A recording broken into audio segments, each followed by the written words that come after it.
සම්බුදු සරණයි සදහැවත් ඔබ හැම දෙනාටම. පින්නතුනේ බෞද්ධ රූපවාහිනී නාලිකාව සදහැවත් ඔබ වෙනුවෙන් සෑම බ්‍රහස්පතින්දා දවසකම විකාශනය කරන සසරින් නිවනට සද්ධර්මානුශාසනා මාලාවේ තවත් අධීරක සමාරම්භය සනිටුහන් කරන්නටයි මේ මොහොතේදී සූදානම් වන්නේ.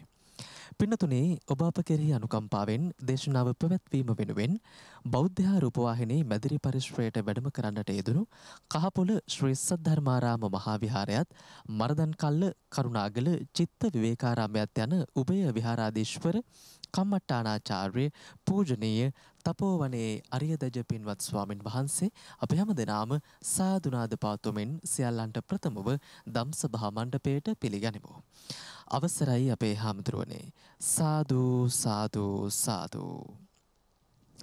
සදහවත්නි පානදුර ඩයස් පෙදෙසේ පදිංචි තිලකසිරි පෙරේරා මහත්මයාත් එවැගේම කල්යාණි කුමාරිහාමි මහත්මිය ප්‍රධාන ඒ පවුලේ සුපින්වතුන් පිරිසයි අද දවසේ මේ උතුම් වූ සදහම් දේශනාව වෙනුවෙන් ස්වකීය දායකත්වය ගනිමින් කටයුතු කරන්නේ.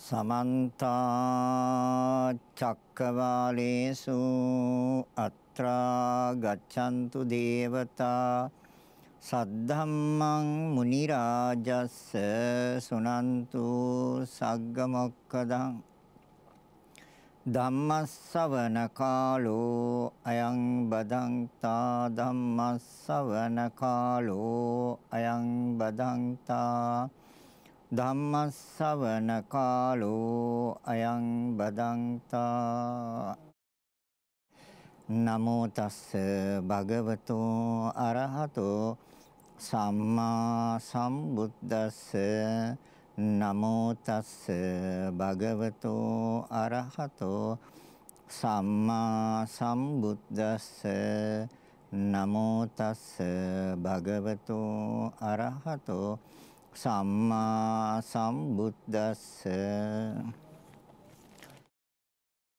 සද්ධා බුද්ධ සම්පන්න කාරුණික පින්වත්නි, බෞද්ධ මාත්‍ය චල හරහා ලෝකේ පුරා විසිරුවා හරින සසරින් නිවනට කියන මාතෘකාව යටතේ ධර්ම දේශනාවක් දායාද කරලා ධර්ම දානමය පින්කමක් වශයෙන් ලෝකයට දායාද කරලා තමනුත් ඒ ධර්මයේ ශ්‍රවණය කරලා රැස් කරගන්න අනන්ත අප්‍රමාණ පුණ්‍ය ශක්තිය තුලින් තමන්ගේ අරමුණු බලාපොරොත්තු ඉටු කරගන්නට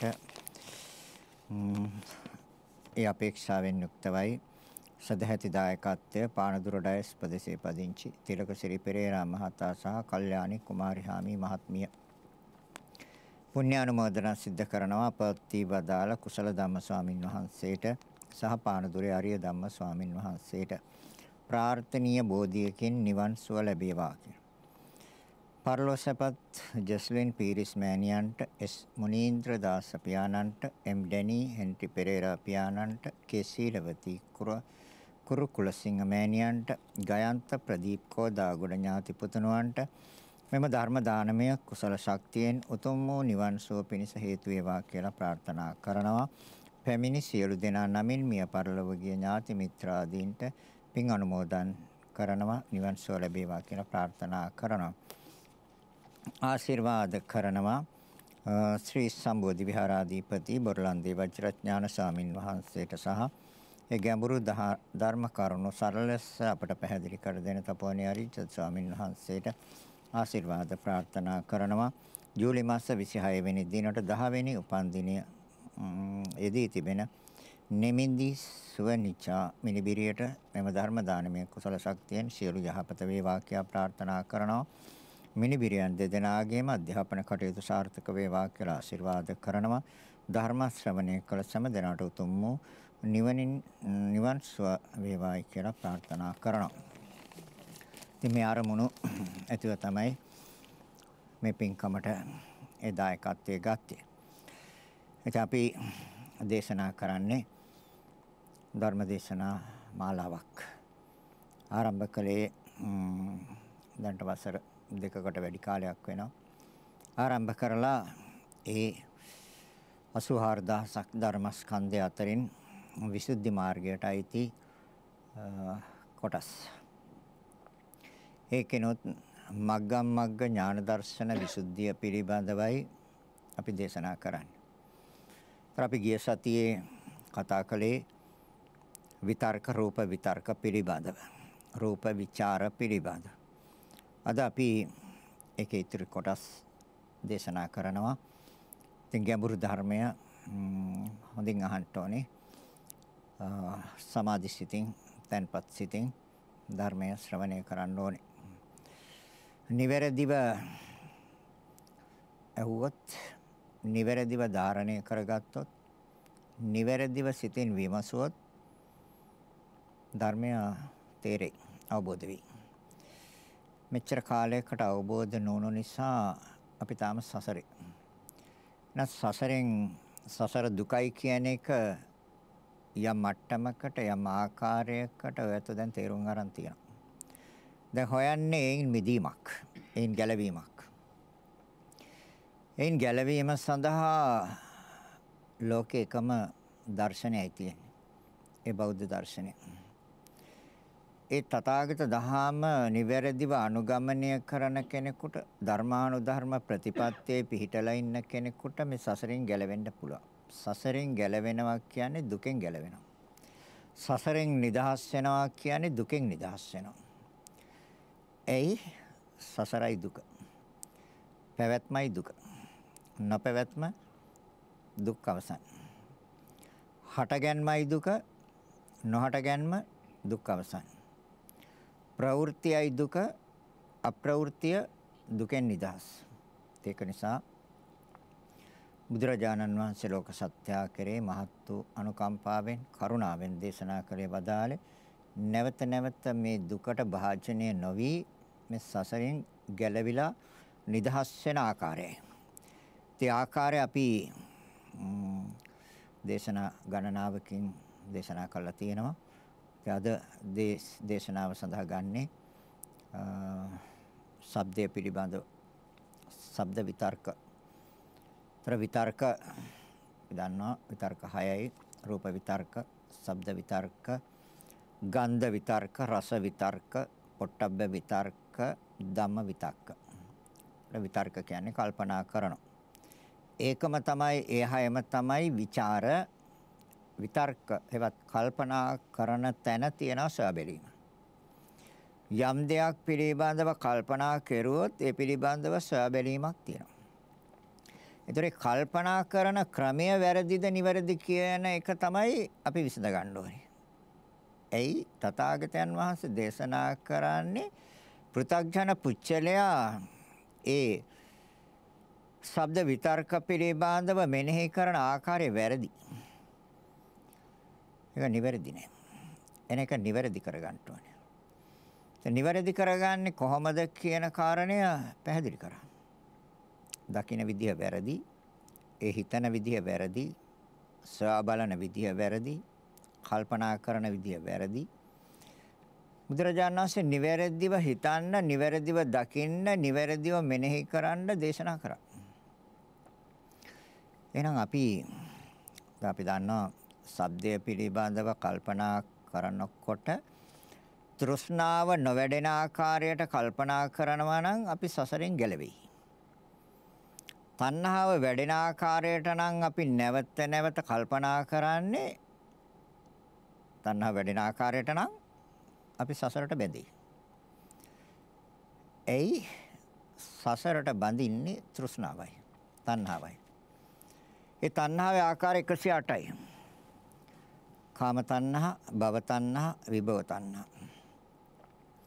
ඒක අතීතයේ තිබ්බා. කාමයන්ට කැමති වුණා, භවයන්ට කැමති වුණා.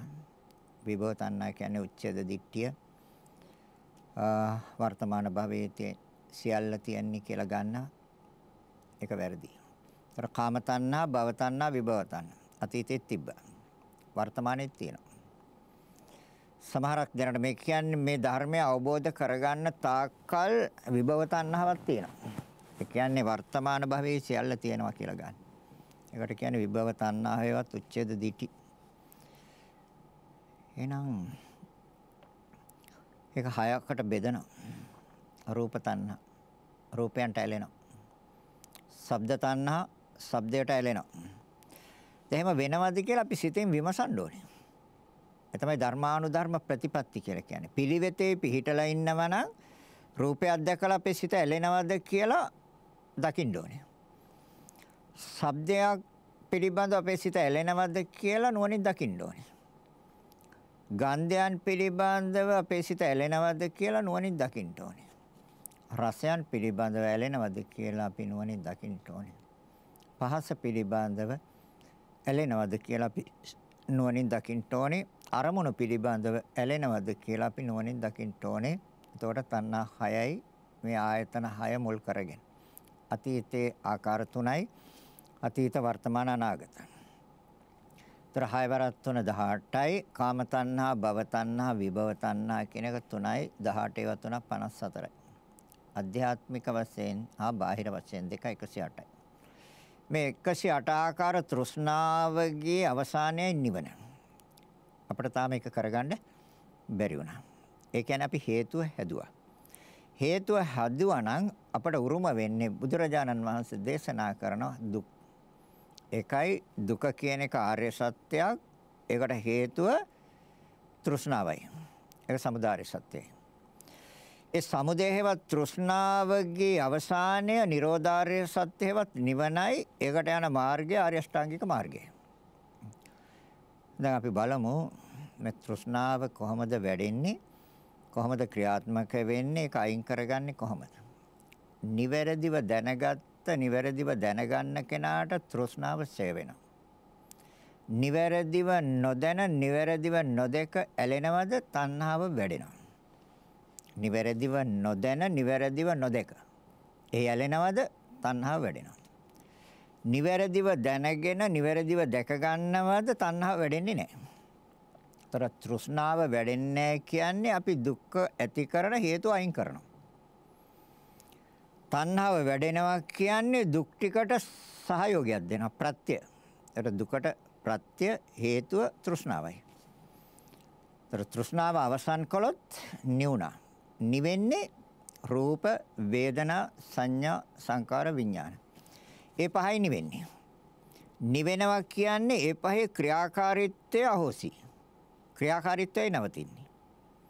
ආයතන හයේ ක්‍රියාකාරීත්වය නවතින්නේ. නාම රූප දෙකේ ක්‍රියාවයි නවතින්නේ. එහෙනම් අපි දන්නවා ශබ්දයක් අහන්න කන ඕනේ.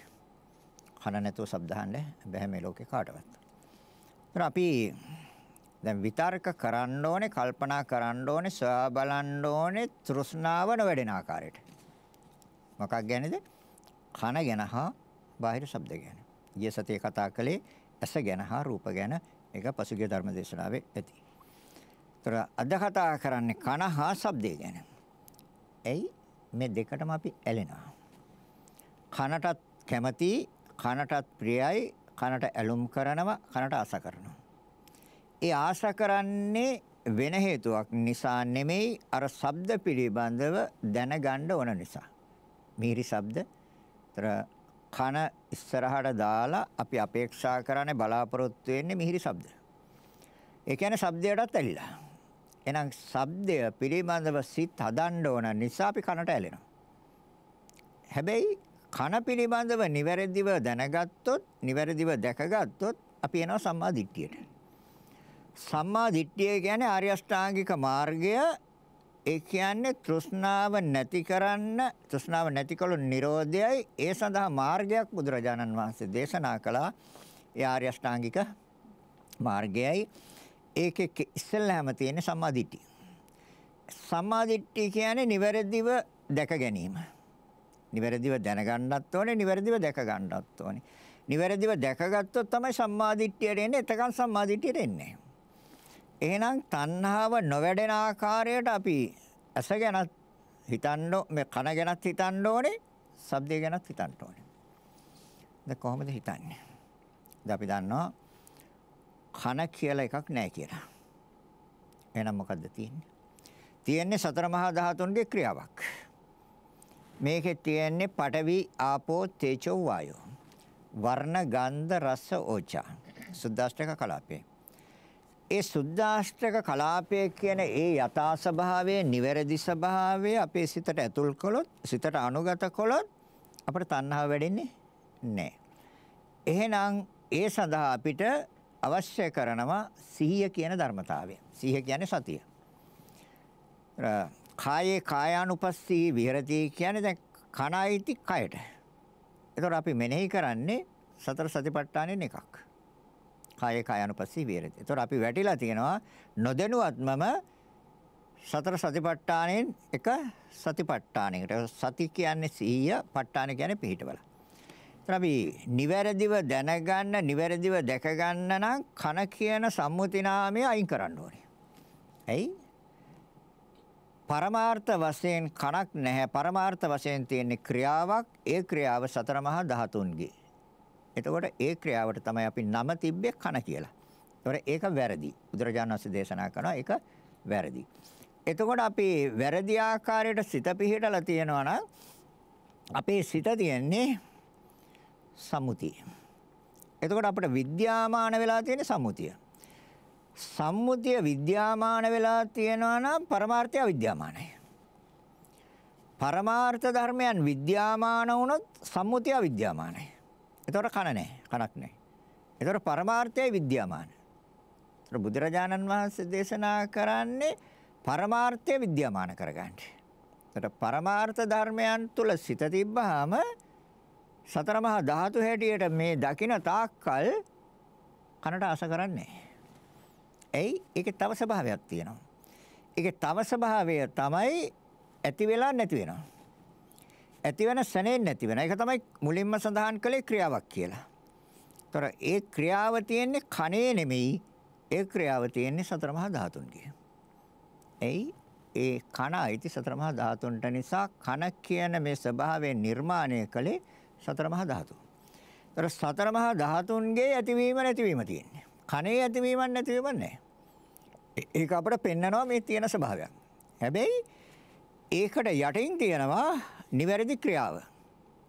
ඒ තමයි සතර මහා ධාතුන්ගේ ක්‍රියාව. එතකොට අපි දන්නවා මේ සතර මහා ධාතුන්ගේ ක්‍රියාවට ආයුෂ චිත්තක්ෂණ 17යි. ඒ සණයෙන් ඇතිව නැති වෙන ස්වභාවය වෙනුවට ධර්මතා හතරක් ප්‍රත්‍ය වෙන කියන එකත් දැන් ඔයත් දන්නවා. කම්ම, චිත්ත, ඍතු, ආහාර. ඒතර බුදුරජාණන් වහන්සේ දේශනා කරපු මූල ධර්ම දෙකක් අපිට දැන් මෙතන පෙන්වනවා. මොකද්ද? කම්ම නියාම, චිත්ත නියාම. ඒතර දැන් අර වර්තමානයේ මේ මොහොතේ සෑම මොහොතකම කම්ම චිත්ත දෙක තියෙනවා. ඒ කියන්නේ කර්මයෙන් අලුතෙන්ම රූප කලාප හදනවා සිතේ ප්‍රවෘත්තිය තියෙනකම්. සිතේ ප්‍රවෘත්තිය නැති වෙච්ච දාට කනේ ක්‍රියාව අවසන්. ඒතර කම්ම චිත්ත කියන දෙක එතන තියෙනවා. ඒතර ආහාර ඕනේ එකක්, අනිත් එක සීත උෂ්ණ. ඒතර සීත උෂ්ණ සමව තියෙන තාක්කල් මේ සතර මහා ධාතුන්ගේ ක්‍රියාව තියෙනවා. ආහාරය අපිට නිතර ඕන වෙන්නේ මේ ක්‍රියාව පවත්වන්න. දැන් ඒතර මේ ධර්මතා හතර නිරන්තරයෙන් ප්‍රත්‍ය වෙනවා. ඒ නිසා අපිට පෙන්නනවා තියෙන බවක්. ඒතකොට තියන්නේ සතර මහා ධාතු අපිට පෙන්වන්නේ කණක් තියෙන බව පෙන්වන්නේ. ඒ දර්ශනය වැරදි. එතකොට කණක් තියෙනවා කියලා ගත්තාම අපිට තණ්හාව වැඩෙනවා. සතර මහා ධාතු හැටියට සිතට අනුගත කළා, සිතට ඇතුල් කළා, සිතට ස්ථාවර කළා තිබ්බහම තණ්හාව වැඩෙන්නේ නැහැ. අන්න තණ්හාව නොවැඩෙන ආකාරයට සිත පවත්වන්න පුළුවන් නම් එතකොට එතනදී අපිට ධර්මතා දෙකක් උපකාර කරනවා. කන කියන සම්මුතිය අයින් කරලා සතර මහා ධාතු කියන පරමාර්ථ ධර්මයන් මනසට අරමුණු කරන්න උපකාර කරන්නේ සීය හේවස් සතියයි. සම්මා සති. ඒතර කායේ කායानुපස්සී විහෙරති. සතර සතිපට්ඨානෙන් එකක්. එතකොට ඒ නිවැරදි දර්ශනය යෝනිසෝ මනසිකාරය. මනානුවණයි. හරි. එතකොට එතනදී අපට නිවනට අවශ්‍ය කරන ධර්මතා වැඩෙනවා. මොකද්ද? ඔයත් අහලා තියෙන බෝධිඅංග කියලා 7ක්. සප්ත බොජ්ජංග. සප්ත කියන්නේ 7ටයි. බෝධි කියන්නේ නිවනට. බොජ්ජංග ඒට අංග. ඒ කියන්නේ නිවනට හේතු වෙන අංග 7ක්. මේ 7 අනිවාර්යයෙන්ම වැඩෙන්න ඕනේ. එතකොට අපි දකින්න ඕනේ මේ හත වැඩෙනවද කියලා අපි නිවැරදිව දකින්න ඕනේ. ඒ කියන්නේ මෙනෙහි කරනකොට, සිහි කරනකොට, කල්පනා කරනකොට අපි නිවැරදිව දකින්න ඕනේ මේ ධර්මතා හත වැඩෙනවද කියලා. පළවෙනි ධර්මතාවය සති සම්බෝධි අංගය. බොජ්ජංග දන්නවා? සතිය, ධම්මවිචය, වීරිය, ප්‍රීති, පස්සද්ධි, සමාධි, උපේක්ඛා. දැන් ඒතර අපි නිවැරදිව මෙනෙහි කරනකොට අපිට සති සම්බෝධි අංගය වැඩෙනවා නම් අපි නිවැරදිව ආර්ය අෂ්ටාංගික මාර්ගයට බැහැලා තියෙනවා. එහෙම නැත්තම් නෑ. හරිද? ධම්මවිචි සම්බෝධි අංගය කියන්නේ ධම්මවිචි කියන්නේ ප්‍රඥාව. ඒ කියන්නේ මන නුවණ. ඒතර දැන් සිහිය වැඩිලා නම් මන අවබෝධයට අවශ්‍ය කරන ආකාරයට සිහිය හොඳට එතන තියෙනවා නම් එතනම තියෙන යෝනිසෝ මනසිකාරයේවත් මන නුවණ.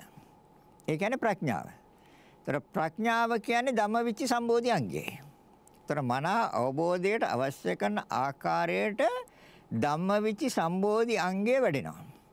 පැහැදිලිද කියන එක? ගැඹුරුයි. ඒතර තේරුම් ගන්න උත්සාහ කරනවා. අපි නිවැරදිව මෙනෙහි කරනවා නම් නිවැරදිව දකිනවා. නිවැරදිව දකිනකොට ඒ කියන්නේ සම්මා දිට්ඨි නිවැරදිව දකිනකොට මේ අංග 7 එන්න ඕනේ පිරිවර. ඒ අංග 7 වැඩෙන්න ඕනේ. ඒක පළවෙනි අංගය තමයි සති සම්බෝධි අංගය. මන අවබෝධයට අවශ්‍ය කරන ආකාරයට සිහිය වැඩෙන්න ඕනේ. ඒ තමයි සති සම්බෝධි අංගය. ඊගාවෙක තමයි ධම්මවිචි සම්බෝධි අංගය. ඒ කියන්නේ ප්‍රඥාව. යෝනිසෝ මනසිකාරය. මනා නුවණ. ඒතර මනා නුවණ තියෙන කෙනා තමයි කන කියන සංඥාව හේවත් සම්මුති නාමය අයින් කරලා සතර මහා ධාතුන්ගේ ක්‍රියාව මනසට ඇතුල් කරන්නේ ඇතුළත් කරලා තියෙන්නේ අනුගත කරන්නේ. මනා නුවණ නැත්තම් එයාට කීයටවත් මේ කන තමයි එයාට මතක් වෙන්නේ. කන පිළිබඳවම තමයි හොයා බලන්නේ. සතර මහා ධාතු පිළිබඳව සොයා බැලීමක් කරන්නේ නැහැ.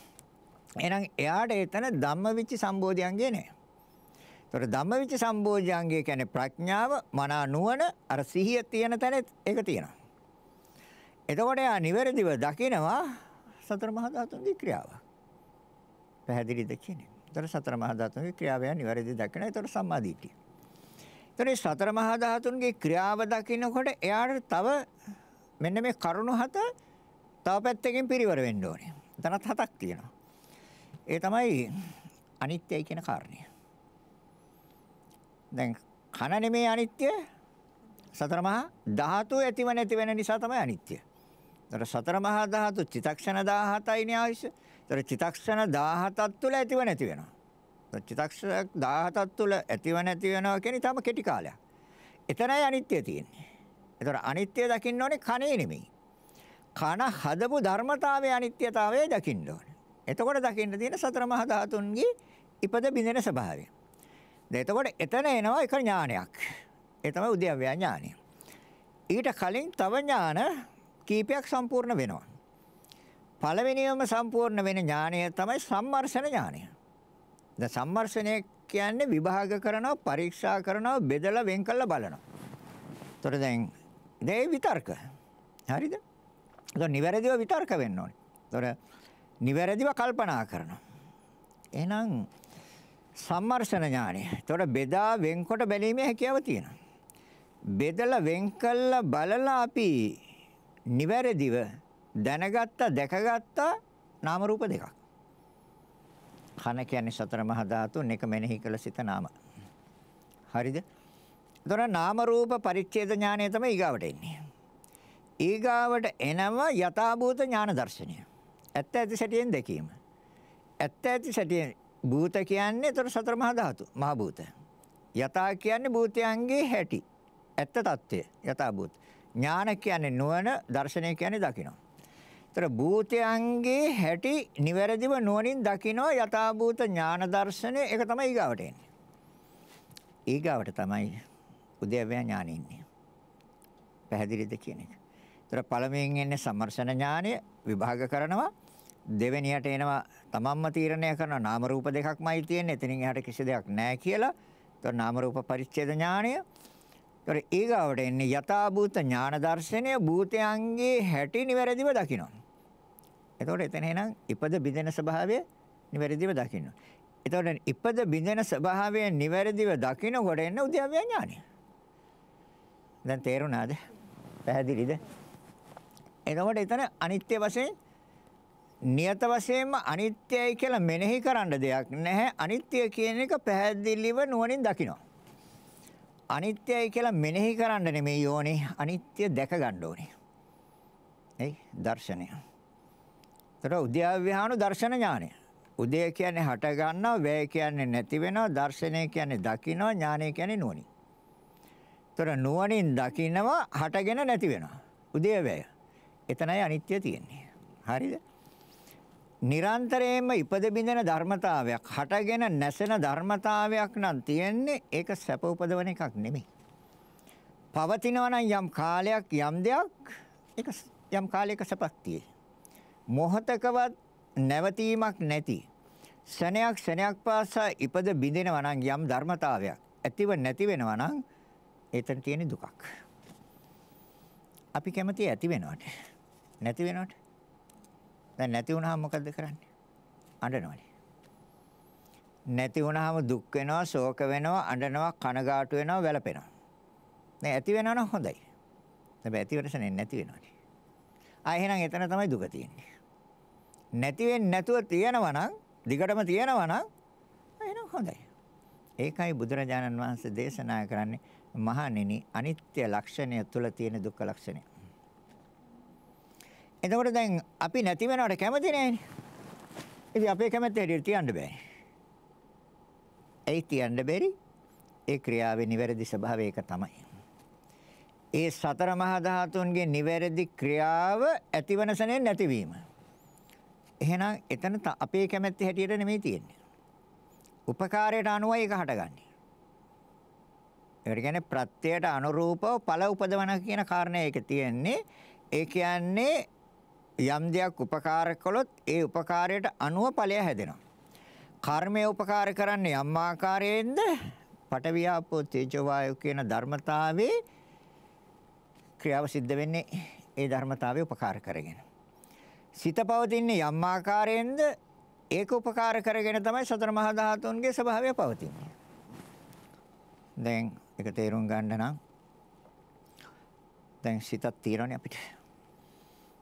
ඒතර මේ සිතෙන් ආසාවලුත් එනවනේ. සතුටින් ඉන්න වෙලාවලුත් තියෙනවනේ. සිතින්නේ සතුට වෙන්නේ. අමනාප වෙලා තරහ වෙලා ද්වේෂයෙන් තරහෙන් ඉන්නේ. එතකොට මොකද්ද වෙන්නේ? ඒක කොහෙන්ද පටන් ගත්තේ? සිතෙන්. සිතෙන්නේ පටන් ගත්තා. ඒතර සිතෙන් පටන් ගත්ත ඒ යහපත් ස්වභාවය එහෙම නැත්නම් අර සතුට සහගත ස්වභාවය ශරීරයේ රූප කලාප ප්‍රසන්න කරනවා. එයා එතකොට එයා ඉන්නේ hina වෙලා සතුටින්. එතකොට එයාගේ මෝන දිහා බලපුවාම ඒක තේරුම් ගන්න පුළුවන් නේද බාහිර කෙනෙකුට? මෙයා සතුටින්ද ඉන්නේ නැද්ද කියන එක. දැන් අර කේන්තියෙන් තරහෙන් ද්වේෂයෙන් ඉන්නවා නම් ඒකත් පේන්නේ නැද්ද එයාගේ ශරීරය තුලින්? මෝනෙන් පේන්නේ නැද්ද? එහෙනම් සිත විසින් නෙමේ දේ රූප කලාප නිර්මාණය කරන්නේ. එහෙනම් එතකොට අන්න සිත එතකොට ප්‍රත්‍යයයි. එතකොට ප්‍රත්‍යයට අනුරූපව නෙමේ දේ පළ හටගන්නේ. තමන්ගේ කැමැත්ත හැටියටද? නෑ. එහෙනම් අනාත්මයි. ඒතර ආත්මයක් නෙමෙයි අනාත්මයි කියන්නේ තමාගේ වශයෙන් තමාට ඕන විදියට නෙමෙයි මේ රූප පවතින්නේ උපකාරයට අනුව. ද සීත උෂ්ණ උපකාර කරන්නේ යම් ආකාරයෙන්ද ඒ ආකාරයෙන් මේ රූප කලාප වෙනස් කරනවා. ද සීතල එන කෙටියා මේව නිකන් හරි ගොරෝසු වෙනවා. ඊට මේ තොල් එහෙම පුපුරනවා. අපි දන්නවා යටිපතුල් එහෙම පුපුරනවා තොල් පුපුරනවා. ඒතර සීත උෂ්ණ අනුව රූප කලාප වෙනස් වෙනවද? ඉතින් ප්‍රත්‍යයට අනුරූපවනේ හදන්නේ. උපකාරයට අනුරූපව නෙමෙයිද හදන්නේ? ඒතර කම්ම චිත්ත ඍතු අනිත් එක ආහාර. දැන් පෝෂ්‍යදාහි නොවන ආහාර ගත්තොත් ශරීරය කුරුස වෙනවද නැද්ද? ඉතින් ප්‍රත්‍යයට අනුරූපවනේ පළ හදන්නේ. පෝෂ්‍යදාහි ආහාර ගත්තොත් විටමින් සහිත හොඳ පෝෂ්‍යදාහි ආහාර ගත්තොත් ශරීරයේ රූප කලාප ප්‍රසන්න වෙනවද? ඉතින් ප්‍රත්‍යයට අනුරූපවනේ පළ හදන්නේ. පැහැදිලිද ඒක? ඒකයි අනාත්මයි කිව්වේ. එහෙනම් ඒ ධර්මතා ටික අපි නිවැරදිව දැනගන්න ඕනේ, දැක ගන්න ඕනේ. ඒතකොට තමයි සම්මාදිට්ඨිය. හරිද? තේරෙනවද පැහැදිලිද කියන්නේ? ඒතර අනිත්‍ය වශයෙන් දකින්න ඕනේ, දුක් වශයෙන් දකින්න ඕනේ, අනාත්ම වශයෙන් දකින්න. අනිත් කාරණය තමයි රෝග වශයෙන් දකින්න ඕනේ. මේ නිවැරදි දකින්න ක්‍රමය, ඒතකොට තමයි සම්මා දිට්ඨියට එන්නේ. ඒතකොට තමයි තණ්හාව ෂේ කරන්න පුළුවන්. නැත්නම් තණ්හාව ෂේ කරන්න බෑ කවදාවත්. ෂේ වෙන්නේ නැහැ. කොච්චර කිව්වා. දෙක පේනවනේ සමාජයේ දිහා බලපුවාම තණ්හාව එළියට යන්නේ නැහැ තියාගෙන ඉන්න තණ්හාව. එළියේ ඉන්න ඇයට ඇතුළට යන්න තියෙන තණ්හාව බල තණ්හාව. මේ තෘෂ්ණාව තමයි මේ සෑම දෙයක්ම කරන්නේ. එහෙනම් දෙතොර නිවැරදිව දැනගන්න නිවැරදිව දැකගන්න. තමන්ගේ නොවන දෙයක් හැටියට දැනගන්න ඕනේ දැක ගන්න ඕනේ. දැන් තමන්ගේ කියන්නේ මොකද්ද මේකට? මේ කන තමන්ගේද? නෑ. හැබැයි ඒක නිවැරදිව දැනගන්න ඕනේ නිවැරදිව දැක ගන්න ඕනේ. තමන්ගේ නොවන දෙයක් හැටියට. එතකොට තමයි තෘෂ්ණාව ෂේ වෙන්නේ, කර්ම ෂේ වෙන්නේ. එතකොට එන්නේ නිවැරදි දර්ශනයට. ඒ නිවැරදි දර්ශනයට කියන්නේ සම්මා දිට්ඨිය. ඒ නිවැරදි විතර්කයට කියන්නේ සම්මා සංකප්ප. එතකොට විතර්කය නිවැරදි. ඒතර අද කතා කරන්නේ විතර්ක ਵਿਚාර ගැන. ඒතර සොයා බලන්නේ නිවැරදිව සොයා බැලීම. අර නිවැරදි විතර්කයට આવොත් එතකොට සම්මා සංකප්ප. වැරදි ආකාරයට විතර්ක කරන තාක්කල් වැරදි ආකාරයට තමයි සොයා බලන්නේ. එතකොට හොයන්නේ කන පිනවන්නේ. කනෙන් ආස්වාදයක්. කනෙන් සතුටක් සම්නසක් ලබන්නේ. එතකොට ඒ විතර්කයේ වැරදි. එතකොට වැඩෙන්නේ මොකද්ද? තණ්හාව. එතකොට තණ්හාව වැඩෙනවා නම් නිවන් දකින්න බෑ. තණ්හාව ෂේ කරන ආකාරයට, ෂේ වෙන ආකාරයට, දුර වෙන ආකාරයට, දුර්වල වෙන ආකාරයට අර විතර්ක ਵਿਚාර නිවැරදිව කරන්න පුළුවන් නම් එයා ලං වෙන්නේ නිවනට. සසරෙන් මිදෙන්න. ඒකනම් අපි එහෙනම් නිවැරදි සිහියෙන් ඉන්න ඕනේ. යෝනිසෝ මනසිකාරයෙන් ඉන්න ඕනේ. මනා නුවණ. ඒතර ධම්මවිචි සම්බෝධියන්ගේ වැඩෙනවා. ඒ කියන්නේ ප්‍රඥාව. ඒතර අනිත්‍ය දුක්ඛ අනාත්ම හා තමාගේ නොවන්න. ඒතර මේ කන හා ශබ්දය දෙකම Tamanට අයිති එකක්ද? නැහැ. එයි මෙතන තියෙන ක්‍රියාවක්, බාහිර ශබ්දයේ තියෙන ක්‍රියාවක්. ඒ ශබ්දයේ ස්වභාවයක් තමයි ඇතිවන ශනේ නැති වෙනවා. ඒ ශබ්දයේ මිහිරි ශබ්දයේ හොඳට නිරන්තරයෙන් පවතිනවා. නැහැ. එහෙම පවතින්නේ නැහැ. එහෙනම් ඇතිවන ශනේ නැති වෙනවා. එහෙනම් එතනක් තියෙන උදේවැය. බාහිර ශබ්දේ. උදේවැය නම් එතන තියෙන අනිත්‍ය ලක්ෂණයක්. ඒතර හටගෙන පවතිනවා නම් මිහිරි ශබ්දේ නිරන්තරයෙන් නින්නාද දෙනවා නම් එතන තියෙන සපක්. ඇතිවන ශනේ නැති වෙනවා නම් එතන තියෙන්නේ දුකක්. ඒතර තමාගේ කැමැත්ත හැටියට නෙමෙයි ශබ්දේ හටගන්නේ ප්‍රත්‍යයට අනුරූපවයි. උපකාරයට අනුරූපවයි. එතකොට බෙරේට හිමින් ගැහුවොත් ශබ්දය සියුම්. බෙරේට තරමකින් තට්ටු කරොත් ශබ්දය තරමක්. හයියෙන් ගැහුවොත් ශබ්දය ඉහළයි. එතකොට උපකාරයට අනුව නෙමෙයිද ශබ්දය හටගත්තේ. දැන් ගුවන් විදුලි යන්ත්‍රයේ රූපවාහිනී යන්ත්‍රයේ ශබ්දය අඩු වැඩි කරන්න බැරිද?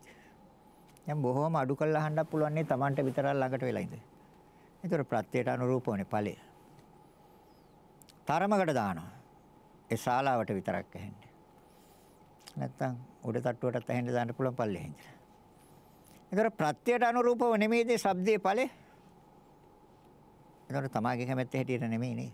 අන්න ඒක තමයි බුදුරජාණන් වහන්සේ ඉදිරිපත් කරන න්‍යාය.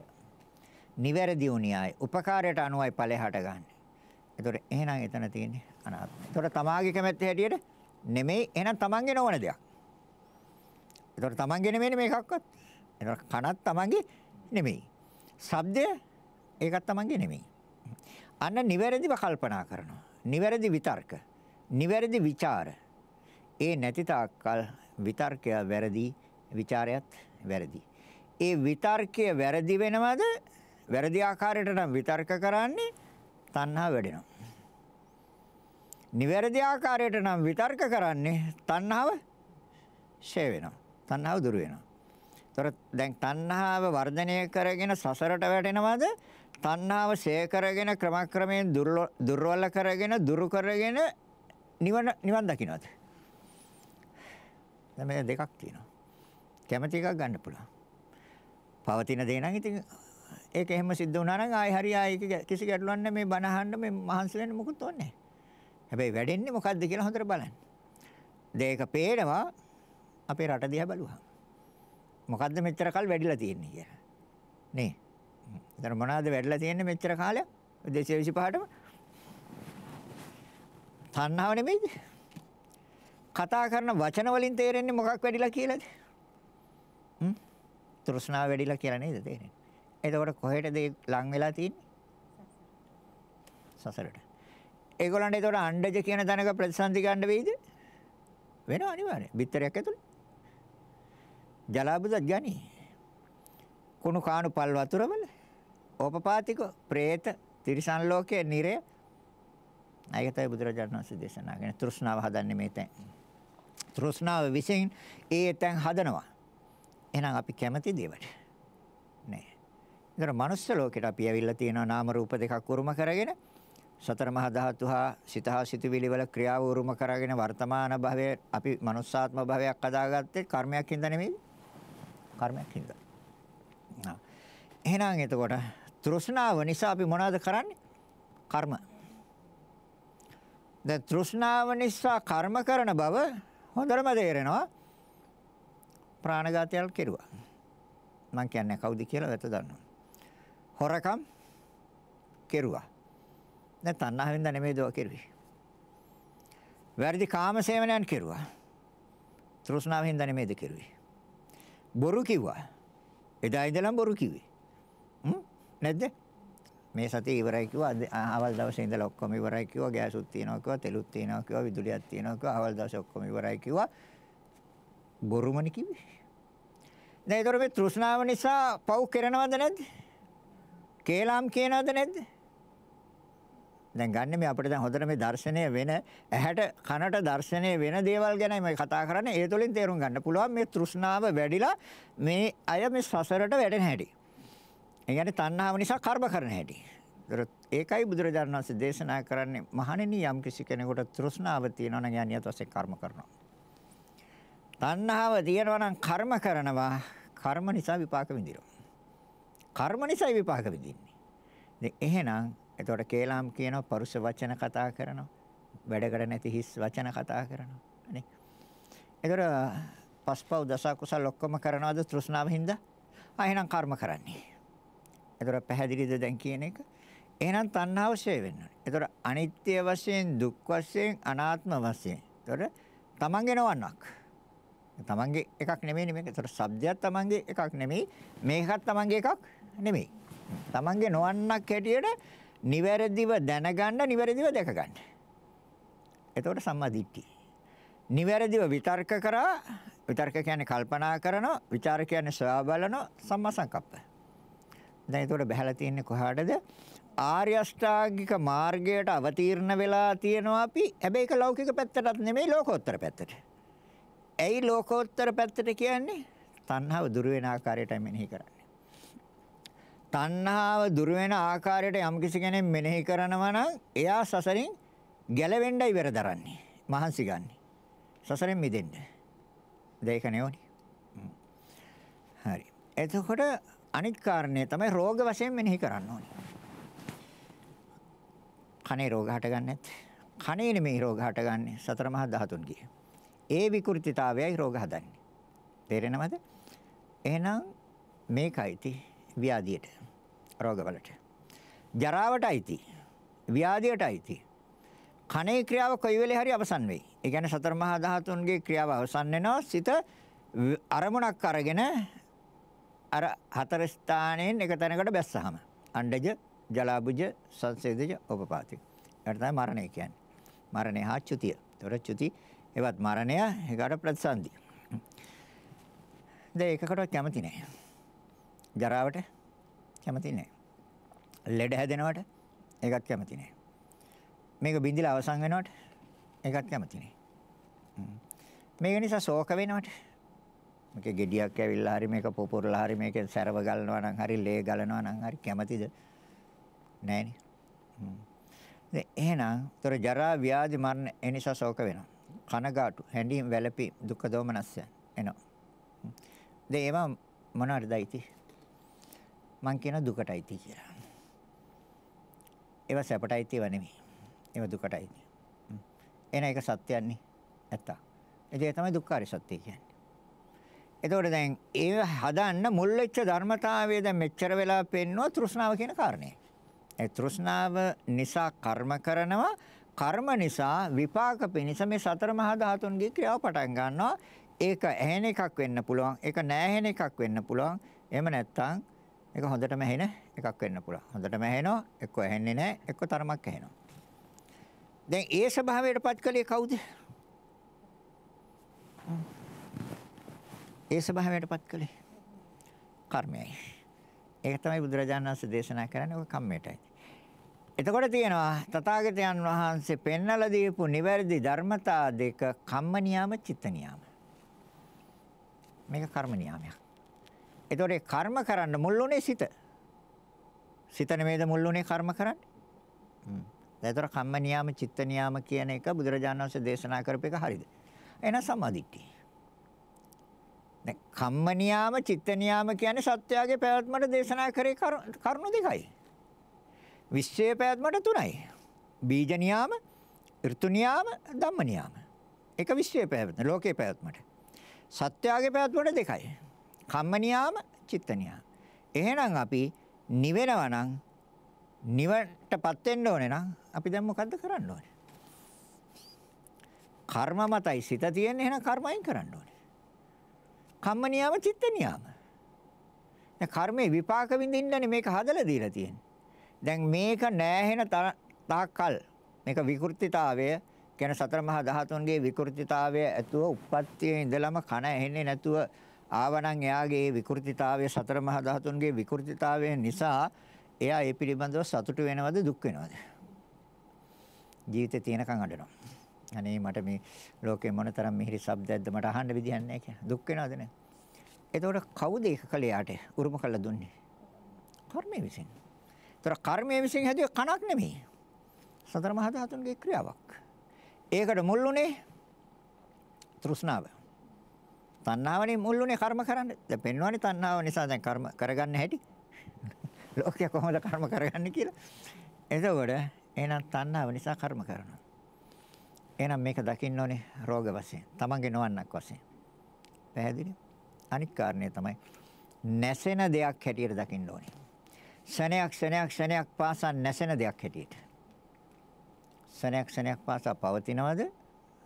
නැසෙනවද? නැසෙන්නේ නාම රූප දෙකක්. පුජ්‍යලයක් නැසෙන්නේ නැහැ. පුජ්‍යලයක් ඇත්තෙත් නැහැනේ නැසෙන්නේ.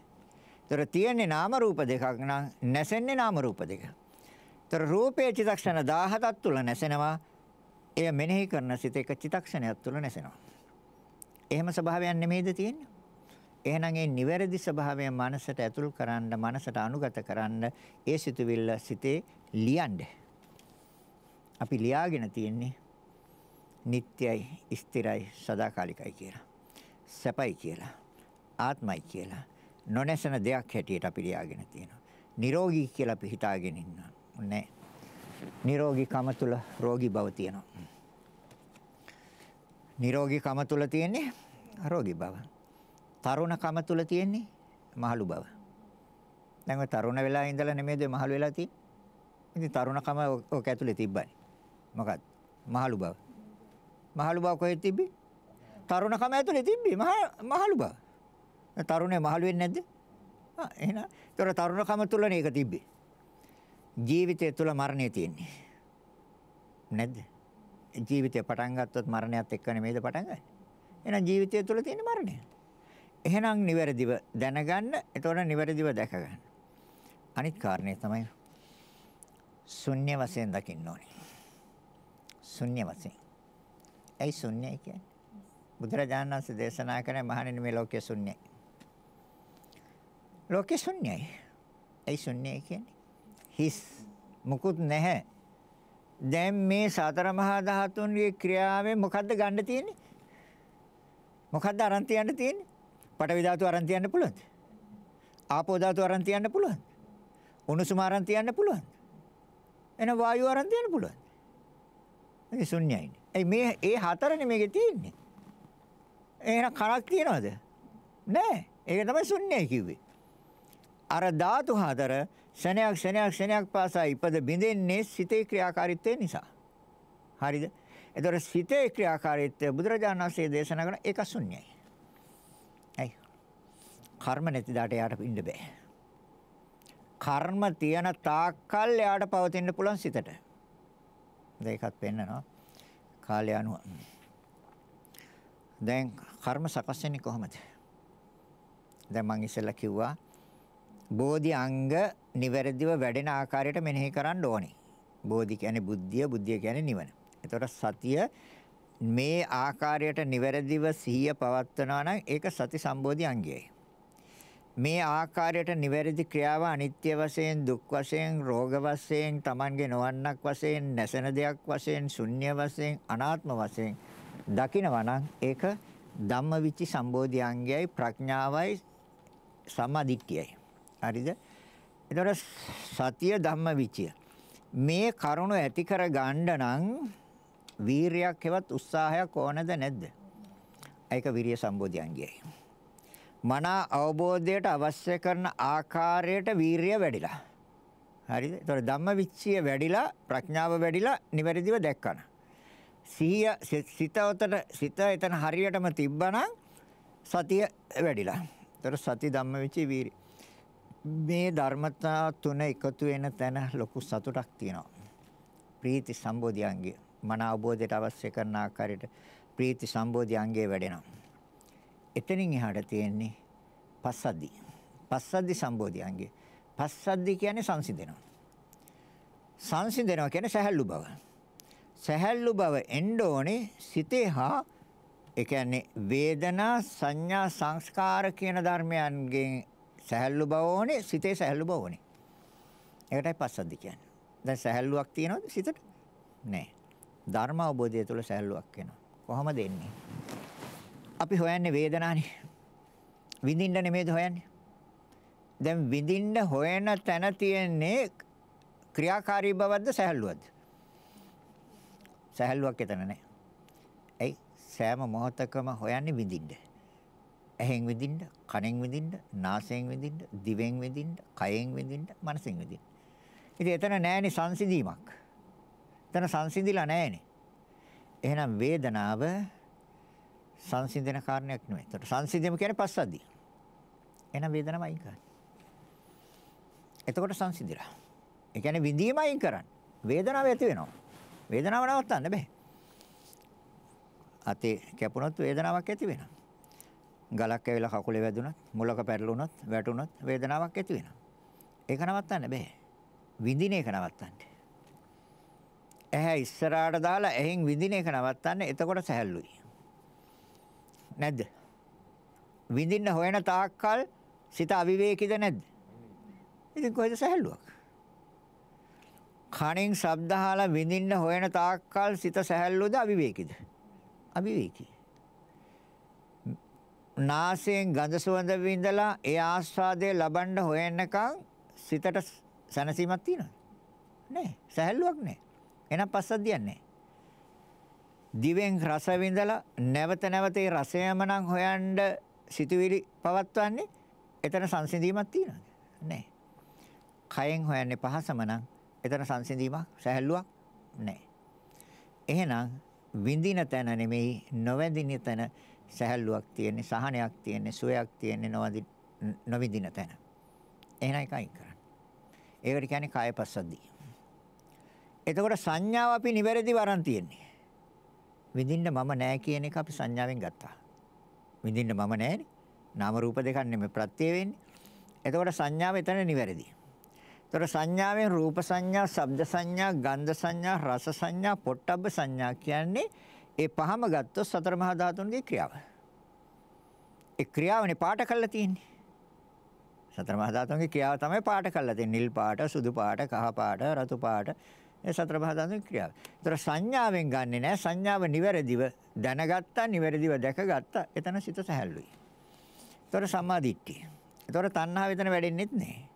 ඒ නිවැරදිව දැනගෙන, නිවැරදිව දැකගෙන තියෙන්නේ. ඒතර සංඥාව වැරදිනේ. එතකොට ඒ නැති තාක්කල් සංඥාව වැරදි.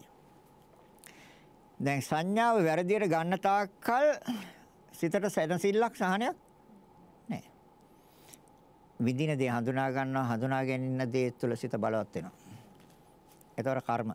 ඒවා චේතනා, ඒවා සංස්කාර. වේදනා, සංඥා, සංකාර. හරිද?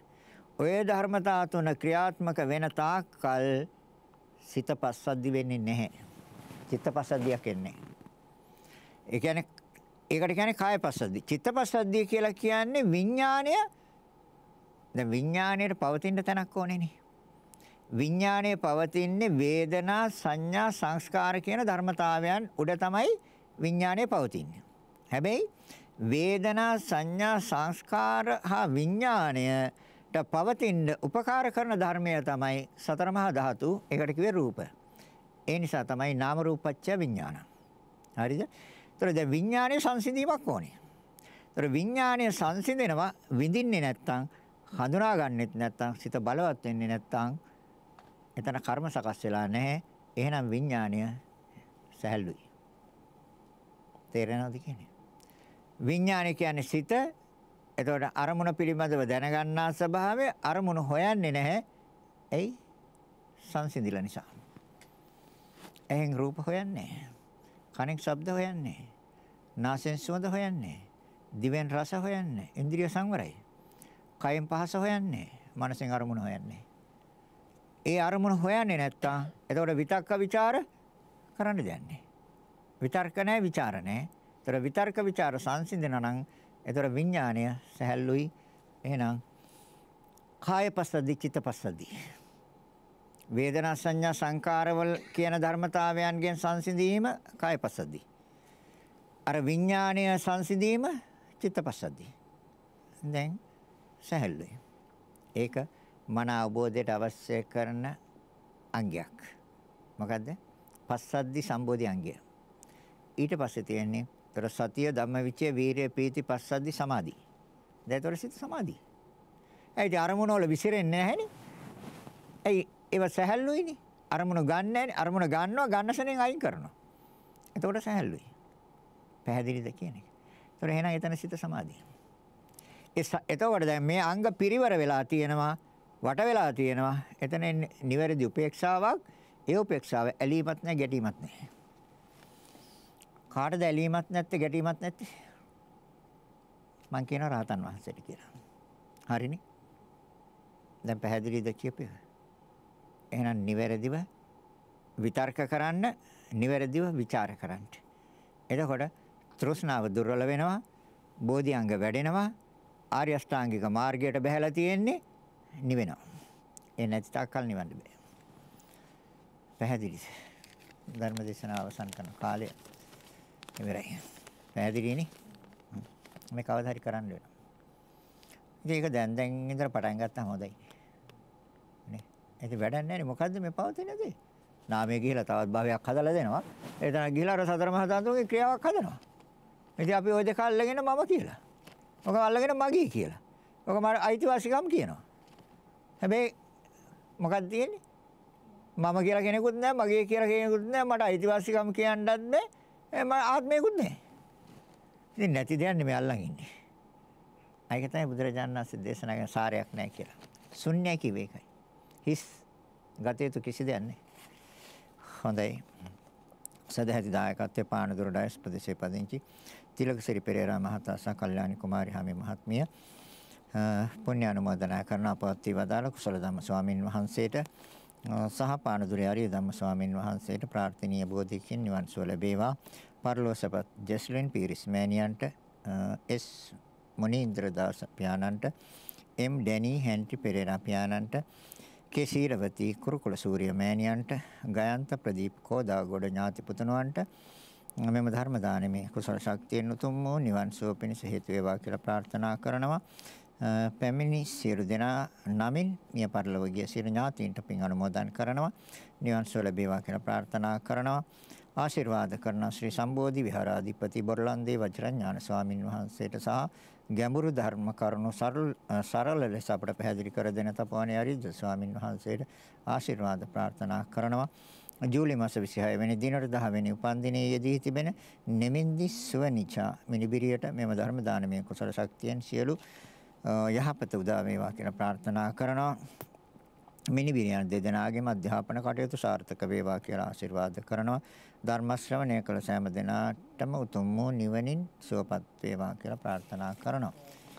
එහෙමනම් ඒ අරමුණු ඒ ආකාරයෙන් ඉෂ්ට සිද්ධ වේවා කියලා ප්‍රාර්ථනා කරන අතර පුණ්‍ය අනුමෝදනා සිද්ධ කරනවා. මෙතෙක් රැස් කරගත් අනන්ත ප්‍රමාණ පුණ්‍ය ශක්තිය ඒ නම් සඳහන් කළ නොකළ තවත් නැත්නම් පින් බලාපොරොත්තු වෙන අය කවුරු හෝ මේ පින් අනුමෝදන් වීමෙන් සුවපත් වේවා. ඒ සෑම කෙනෙක්ම උතුම් වූ නිවනින්ම සැනසෙත්වා කියලා. ඉදම්මේ ඥාතිනං හෝතු කියන ගාථාව කියන්නේ.